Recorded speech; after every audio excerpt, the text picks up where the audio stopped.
Obsolete infrastructure, that's what she called me.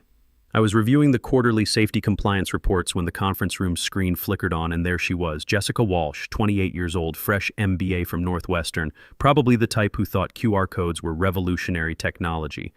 The name's Rick Thompson, by the way. 54 years old, and I've been running operations at Midwest Industrial Manufacturing since 1999. The CEO's son, Tyler, introduced her as our digital transformation lead, which is corporate speak for we're about to fire a bunch of people and call it innovation. She had that look, designer glasses, tablet clutched like a life preserver, the kind of smile you see on consultants who charge $800 an hour to tell you your 25-year business model is broken. "Hi everyone," she said, flashing teeth whiter than fresh safety helmets. "I'm here to modernize our operations and eliminate process redundancies." Her eyes landed on me through the screen like she was calculating which piece of old equipment to scrap first. I didn't flinch. Just saved the vendor contact database I'd been updating, the one with 45 suppliers, phone numbers for emergency contacts, and handshake deals that kept our production lines running through 3 recessions. Renamed it Weekend Fishing Reports and backed it up to my personal drive. Rick Thompson wasn't going out like some rookie who forgot to read his contract. By lunch, I heard her in the break room talking to 2 junior supervisors about phasing out legacy workflows. Legacy. I'm not legacy, I'm the foundation this place was built on. But in Jessica's world, if you don't have a LinkedIn thought leader badge, you're dinosaur material. I'd started here when this was still a family business, back when old man Winslow actually walked the warehouse floor and knew every employee's name. That was before Tyler inherited Daddy's company and decided he needed to MBA his way to the Fortune 500. Then came the all-hands meeting. Open warehouse floor, all 150 employees standing around like we were about to witness a corporate exorcism. Jessica pulled up slides full of buzzwords like agile supply chain ecosystem and automated procurement hubs. I watched 3 shift supervisors nod along like they were seeing the second coming of Amazon. Some of our team members, especially those with traditional responsibilities, will be reassessed to ensure alignment with our digital-first strategy, she announced, staring right at me. "We appreciate your historical contributions, Rick." Historical, like I was a museum exhibit collecting dust in the basement. I didn't say a word, just smiled the kind of smile you give when someone walks into a bear trap you've been maintaining for decades. See, what Jessica didn't know, what none of these MBA types ever bothered to learn, was that I held 45 different safety certifications, every single one paid for by the company, every single one requiring my personal signature for renewals, every single one absolutely critical for legal operation. That night I stayed late. Not because I had to. I wanted to watch the third shift breathe, like a father checking on his kids before the babysitter shows up. I walked through the main assembly line where Tommy Kowalski was running the hydraulic press, same machine I'd trained him on 8 years ago when he was fresh out of high school. Now he was training the new guys, passing down the little tricks you don't learn in manuals. I double-checked my credentials across 4 different federal safety boards: active status, renewal current, signature authority tied to my name for certifications SP 4401 through SP 4445. Every protocol from hazmat handling to crane operation, all personally authorized by yours truly. Then I pulled my employment contract, not the summary HR gives new hires, but the real 47-page document I'd negotiated back in 2019 when Consolidated Manufacturing tried to poach me. Section 12D was my insurance policy. In the event of involuntary termination, all company-sponsored safety certifications and vendor authorization responsibilities shall be considered void, with formal credential revocation occurring within 72 hours of contract nullification. Nobody noticed when I left the building at 11:30 p.m., but I noticed Jessica's rental car still in the parking lot, probably building PowerPoints about efficiency metrics that had never seen a production floor. You ever watch someone mistake a load-bearing wall for drywall? You will. 3 days later, Jessica had posted motivational signs around the warehouse. Innovation over tradition in Comic Sans font, right above the OSHA safety manual I'd written after the 2018 incident. Then came the real fun. Everyone had to reapply for their evolved positions. It was spun like team building, like we should be grateful for the chance to audition for jobs we'd been doing since Jessica was in middle school. One by one, guys shuffled into that glass conference room like they were headed to divorce court. The younger supervisors came out smiling, talking about how Jessica really understands modern manufacturing. I wanted to tell them that kind of understanding usually comes with a bill you can't afford. Meanwhile, I was having coffee with my wife Linda, explaining why I might be coming home early one day soon. She just shook her head and said what she'd been saying for 25 years. "Rick, you always land on your feet." Smart woman. She didn't know how right she was going to be. When my turn came for the reapplication interview, I didn't bring a resume. I brought 25 years of knowing exactly where every bolt was tightened and every corner had been cut. Jessica barely looked up from her tablet. "Rick, you've been here a while." 25 years next month, I said, steady as a level. "Right. Institutional knowledge, we value that." Her fingers tapped the screen, probably typing dinosaur disposal into her notes app. She pulled up some half-baked org chart and pointed at a box, labeled Process Oversight with my name crossed out. Next to it, Position under Review for Automation Potential. Then she opened a file labeled Q3 Digital Migration Final, XLSX. In the comments section, can supplier relationships be managed through vendor portal software? Managed through software. Like 25 years of showing up at 2 a.m. when equipment broke down, knowing which drivers could handle rush deliveries, which suppliers would extend credit during cash flow crunches. Like all of that human capital was just data points waiting to be uploaded to the cloud. I smiled, didn't argue. But inside, every alarm bell I'd installed over 2.5 decades started ringing. Back at my desk, I opened the master operations database I'd built from scratch in 2001. Every vendor contact, every safety protocol, every certification renewal date, every emergency contact number. 45 active supplier relationships worth $12 million annually. All of them tied to me personally. Not the company, me. I'd learned that lesson during the 2008 recession when companies were dropping suppliers like hot potatoes, leaving good people hanging. So when I renegotiated my contracts, I made sure the relationships stayed personal. If Acme Steel needed a signature for their safety certification, they called Rick Thompson, not Midwest Industrial Manufacturing. I exported everything. Vendor histories, safety inspection schedules, certification renewal dates, even the cell phone numbers of truck drivers who'd worked our loading dock for 15 years. Encrypted it all, renamed the files Ice Fishing Tips 2024, and sent them to my personal email. Then I cleared the recent items cache and deleted the backup logs. Call me paranoid, but I'd seen what happens when kids with business degrees try to fix things that aren't broken. That same afternoon, Jessica reassigned my vendor management duties to Brad Williams, a 26-year-old who thought EDI stood for Electronic Data Interchange, instead of understanding it was the nervous system that kept our entire supply chain alive. Meanwhile, I got tasked with warehouse organization optimization, basically counting boxes and looking busy. "Rick," Jessica said during the handoff meeting, "Brad will be taking over supplier relationships.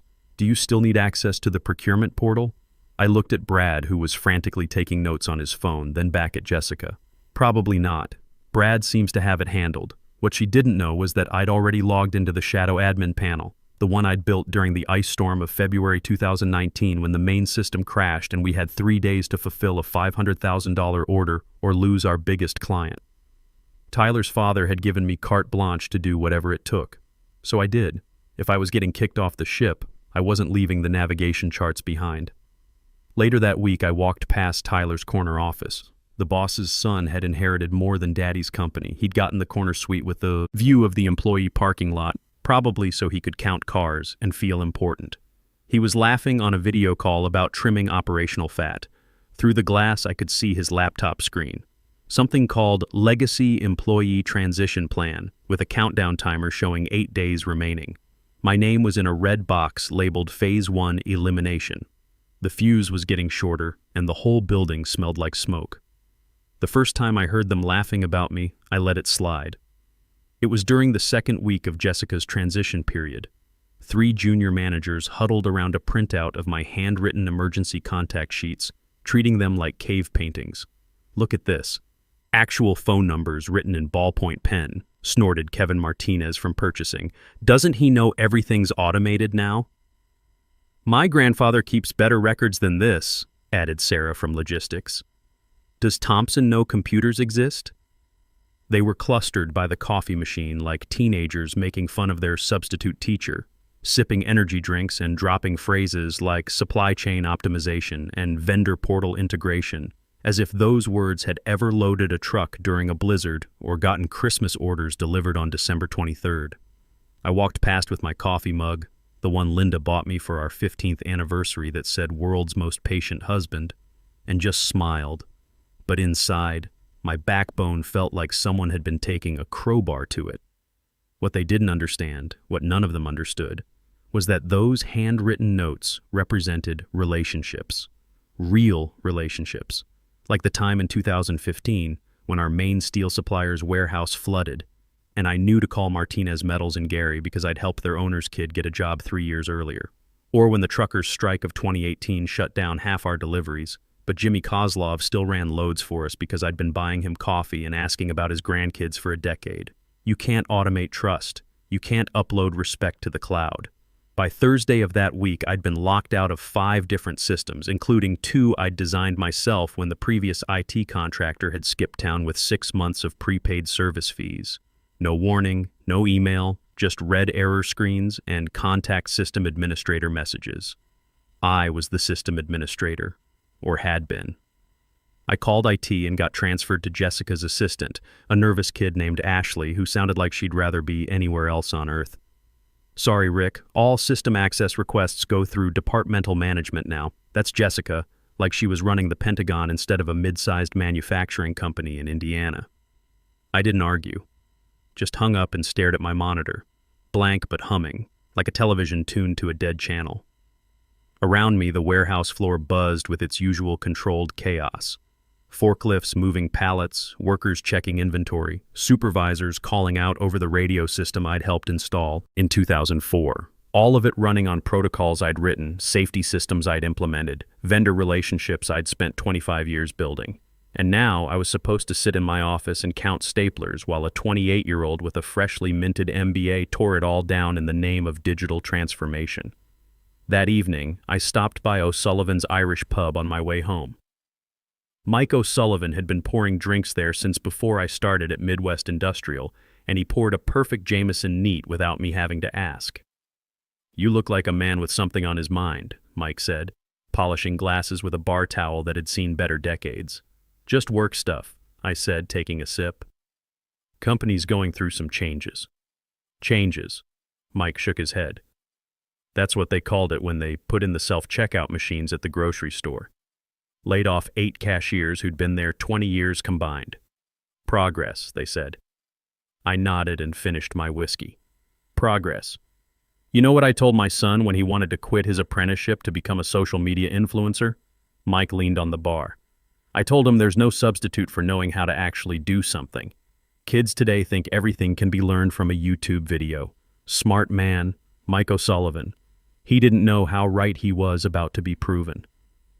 The next morning I drove to Henderson & Associates, the notary office in a strip mall between a dry cleaner and a tax preparation service. No drama, just me, a wobbly chair, and a form titled Voluntary Relinquishment of Safety Certification Authority. I didn't sign it, just had it witnessed and notarized as an option. An insurance policy folded neatly in my jacket pocket, right next to my wallet and house keys. The axe fell on a Monday because of course it did. The kind of Monday where the warehouse air feels like recycled disappointment and everyone pretends their coffee is strong enough to make the week bearable. We were all gathered for Jessica's new weekly operational alignment meeting, basically a TED Talk for people who thought synergy was a vitamin. She stood at the front of the main warehouse floor in her navy blazer, doing that palms out gesture like she was calming nervous livestock. "Let's start with some transparency," she announced. "That's how you know someone's about to gut you in public, when they lead with transparency. We've been conducting comprehensive workforce analysis over the past 3 weeks," she continued, pacing between pallets of steel tubing like she was delivering a graduation speech. "While experience has value, resistance to change threatens our competitive position." She stopped right behind where I was standing, near the quality control station where I'd spent countless hours training new inspectors on torque specifications and weld standards. I didn't turn around.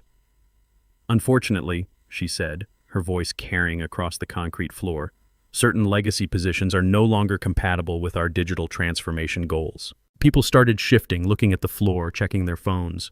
A couple of the younger supervisors tried to look sympathetic, like this was normal corporate evolution instead of watching someone's livelihood get executed for PowerPoint slides.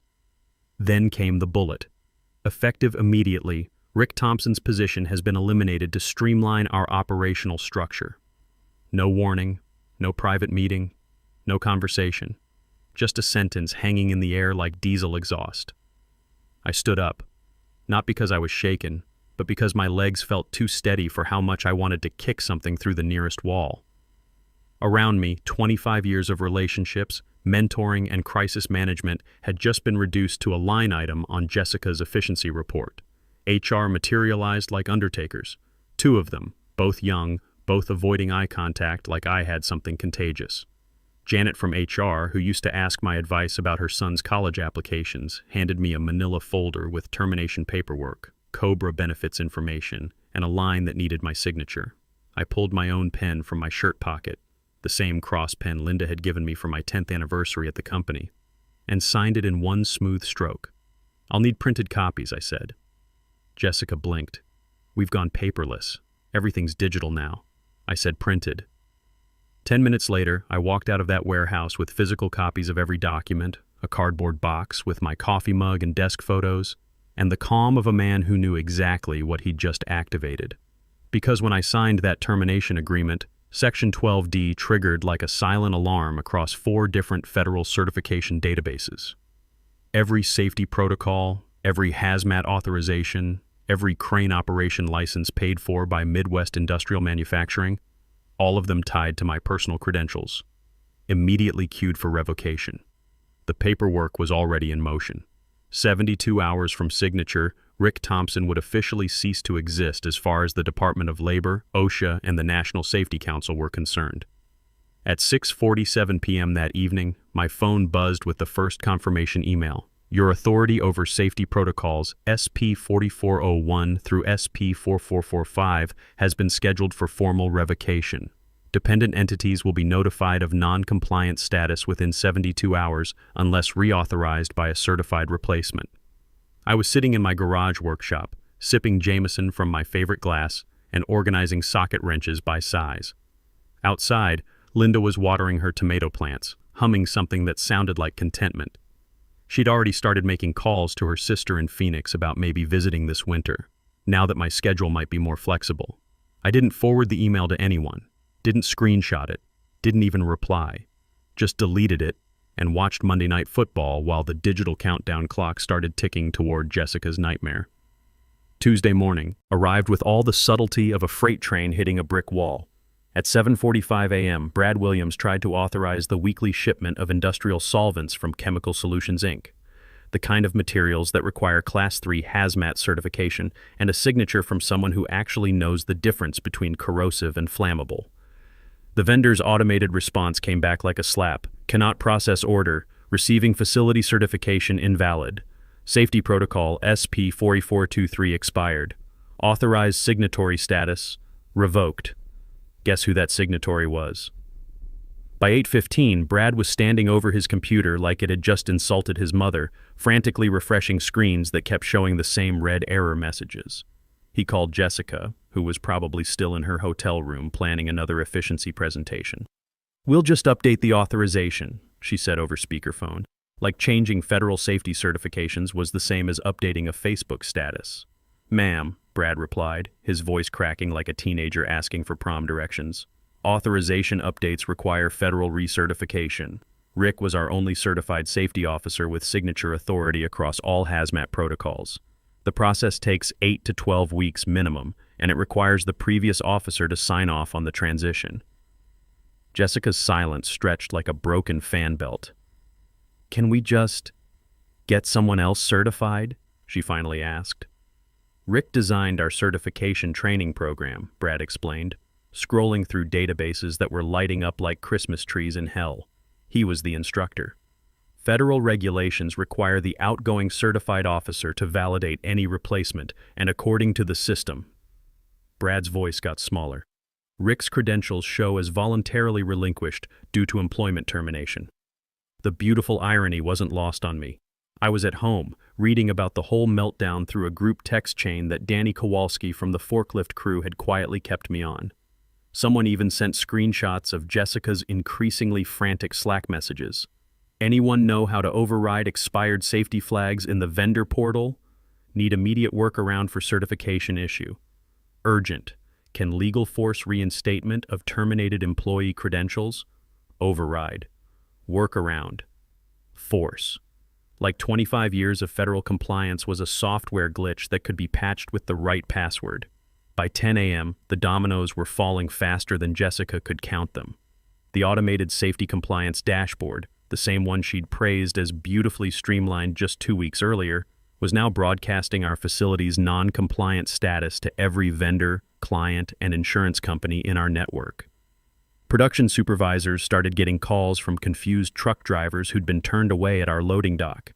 Insurance adjusters were asking pointed questions about liability coverage. And somewhere in a federal building in Washington, an automated system was generating paperwork that would make Jessica's digital transformation look like a middle school science project gone wrong.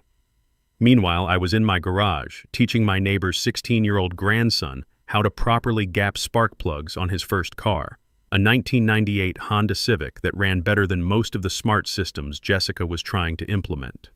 Some things, I explained to the kid as we worked, can't be rushed, can't be automated, can't be improved by people who've never actually gotten their hands dirty. The kid nodded and handed me the next spark plug. Smart kid. He was going to do just fine in a world that still needed people who knew how things actually worked. Wednesday morning came with sirens nobody could hear, just the soft ping of calendar alerts and the sound of chickens coming home to roost in designer suits. The quarterly OSHA inspection hit at 9:30 a.m. sharp. Not random. These things are scheduled months in advance, based on industry risk factors and facility size.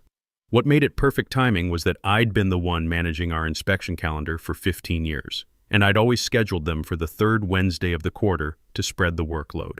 3 inspectors walked through our front gate with clipboards and the moral authority of tax auditors in Kevlar vests. They asked for the certified safety officer to accompany them on their facility walkthrough, standard procedure that I'd done 47 times over the years.